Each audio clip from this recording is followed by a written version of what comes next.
Bharuch railway police દ્વારા 13 તુજકો અભિયાન અંતર્ગત ₹8.59 લાખની કિંમતનો સામાન મૂળ માલિકોને પરત કરાયો. ભરૂચ રેલવે પોલીસ દ્વારા 13 તુજકો અર્પણ અભિયાન અંતર્ગત ₹8.59 લાખની કિંમતના મોબાઈલ, ઘરેણાં અને અન્ય સામાન મૂળ માલિકોને પરત કરવામાં આવ્યો હતો. ભરૂચ રેલવે પોલીસ દ્વારા યોજાયો કાર્યક્રમ 13 તુજકો અર્પણ કાર્યક્રમનું આયોજન. ચોરી થયેલ સામાન મૂળ માલિકોને પરત કરાયો. ₹8.59 લાખનો સામાન પરત કરવામાં આવ્યો. કુલ 17 મોબાઈલ પરત કરાયા. ભરૂચ રેલવે પોલીસ દ્વારા 13 તુજકો અર્પણ અભિયાન અંતર્ગત ₹8.59 લાખની કિંમતના મોબાઈલ, ઘરેણાં અને અન્ય સામાન મૂળ માલિકોને પરત કરવામાં આવ્યો હતો. ચોરી, લૂંટ અને ધાડના ગુનાઓમાં ગયેલ મુદ્દામાલ નાગરિકોને પરત મળી રહે તે માટે રાજ્યના પોલીસ વિભાગ દ્વારા 13 તુજકો અર્પણ અભિયાન ચલાવવામાં આવી રહ્યું છે. જે અંતર્ગત ભરૂચ રેલવે પોલીસ દ્વારા પણ આ અંગેનો કાર્યક્રમ યોજાયો હતો.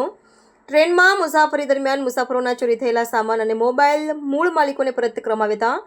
રેલવે પોલીસ દ્વારા 3.9 લાખની કિંમતના 17 મોબાઈલ તેમજ ₹5.50 લાખની કિંમતના ઘરેણાં અને અન્ય સામાન મળી કુલ ₹8.59 લાખનો મુદ્દામાલ મૂળ માલિકોને પરત કરવામાં આવ્યો હતો. પશ્ચિમ રેલવે સુરત વિભાગના નાયબ પોલીસ અધિક્ષક શ્રી D.H.R. ગોરની અધ્યક્ષતામાં કાર્યક્રમ યોજાયો હતો. પોલીસ દ્વારા મેળવી અપાયેલ સામાન બદલ મુસાફરોએ આભાર વ્યક્ત કર્યો હતો. રિપોર્ટર રવિ સૈયદ, ભરૂચ.